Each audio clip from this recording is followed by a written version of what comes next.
The pivot point of an object is the center of its transforms. It's the reference point around which an object will be moved, rotated, or scaled. If I select the line here in a wireframe view, we will see the pivot point displayed here.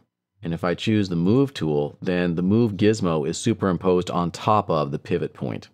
I need to move the pivot point to an x value of 0, so that's exactly coincident here with this z-axis line. The reason is I'm going to add a lathe modifier. That's going to revolve the line to create the bell shape. And the center of that revolve is going to be at the pivot point of the object by default.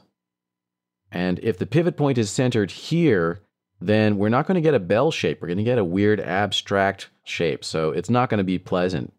We want to make sure that we move that pivot point before adding the lathe. To move the pivot point, I've got the Move tool active already, and the object selected. Go over to the Hierarchy panel, and you'll see Effect Pivot Only. Activate that. And then down in the Transform Type In area, we have the X-axis position. Simply type in a 0 there and press Enter.